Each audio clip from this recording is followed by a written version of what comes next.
She gets up and she says, Patrick, this is very hard for me to say this. And let me tell you why it's very hard. I said, what's that?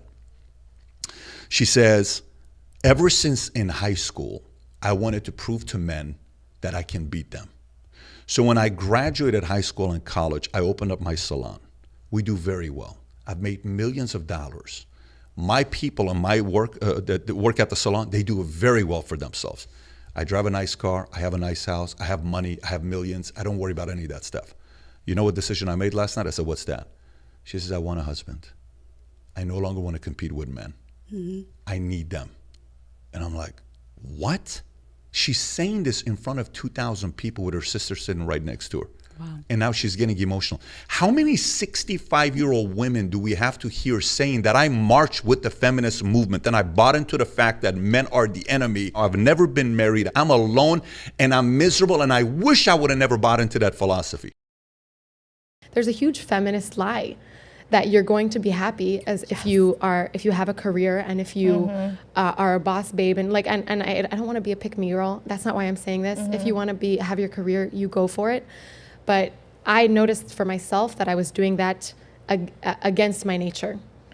When you say pick me girl, define that. I've heard that term a bunch. Yeah, I mean there are some girls out there that will say things just to please men. Like a pick me. Yeah. Okay. And so maybe that's why like for me, against their own interests or against their own beliefs just to get I would picked? say, here's a great example, no shade, but some of the girls on Fresh and Fit, for example, will blindly agree with anything that they're being told so that they don't get abused, verbally abused or whatever, or kicked out or whatever. So that's like, pick me is just, maybe I'm saying it wrong, I don't even know, but I'm not gonna have an opinion just because I wanna be accepted. Gotcha. This is my actual opinion. Modern feminine women are now promoting a dangerous idea that they can thrive in societies without men. This narrative is concerning because it misleads young women into believing they can achieve this without putting in the necessary work. Will these women be willing to work in challenging environments like sewers or mines, conditions men often endure to provide for their families? Or is it only the glamorous CEO position that modern women aspire to? Why the hypocrisy? Why this selective approach to equality? This isn't about equality at all. It's about gender politics for domination, with entire generations of women being used as pawns. While women are gaining a larger share of advantages, men are expected to shoulder more responsibilities. Some men have recognized this and are choosing to step back, which complicates matters for women fighting for equality. Men can sense when they are being taken advantage of, especially when they are expected to work harder and provide for women while receiving only half the recognition. If men truly felt equal to women, more would opt to go their own way, a prospect that neither men nor women find appealing. Why do I say this?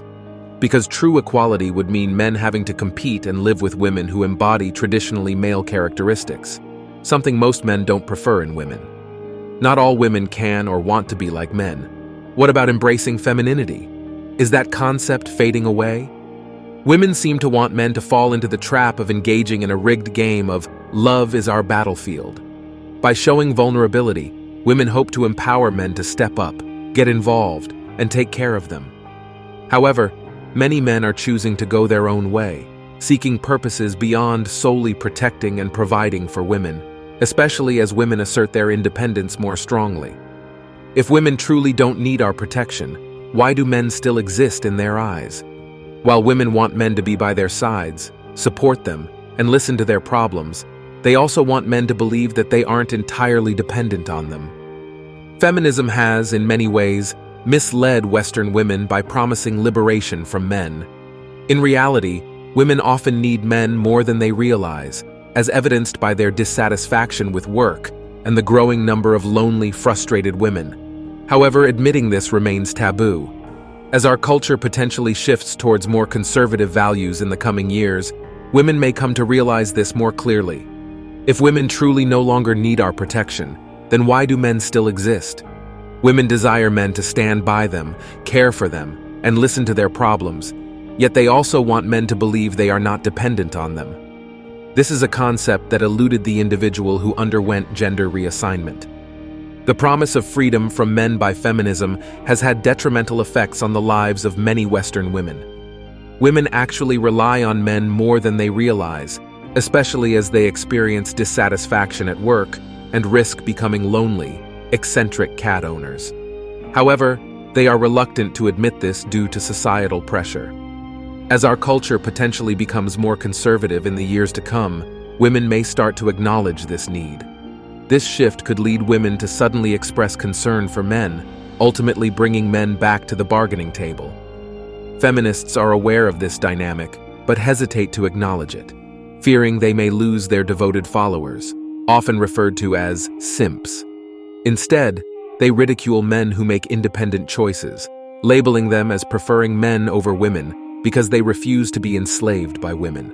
They also accuse such men of misogyny in an attempt to discredit them. Their aim is to maintain control over men's vulnerabilities. They despise these men even more for educating others about the realities of modern life. Feminism has damaged the lives of many Western women by falsely promising liberation from men. Women actually need men more than they care to admit, especially as they face dissatisfaction in their careers and the prospect of loneliness. As our culture potentially becomes more conservative in the future, women may begin to acknowledge this need. They may then claim to need men because it's the popular sentiment, not because it's genuinely true. However, they will be surprised when men treat them with genuine equality, something they may not actually want. This could lead to the downfall of feminism. Many men would be willing to respond and assist women who call for male help, re-establishing traditional relationships. If women ask for help from men, a form of neo-traditionalism could emerge, where men assist women in exchange for traditional relationships. This shift could bring men and women back to the negotiation table. Hence, it's entirely unreasonable for women to assert what men bring to the table. The food on your plate, likely cultivated on farms established by men, and the infrastructure allowing you to access water, were all made possible by men's labor. Even the beer you might enjoy with your meal, produced by men working in breweries, underscores our contributions. Men laid the groundwork for homes, which roofers completed, enabling us all to enjoy meals cultivated by men. Men are expected to do everything for women throughout their lives, dedicating themselves to providing, protecting, and supporting women, a role that brings them immense satisfaction and purpose. High-value men take pride in their ability to provide, unlike those who crumble at rejection, known as simps. However, why do women expect so much from men while preaching about equality and male oppression? Modern women have become overly entitled. Women should acknowledge the hypocrisy of expecting others to cater to their needs while advocating for equality. Manipulation is a key weapon modern women use against men, learned from their teenage years and employed throughout their lives.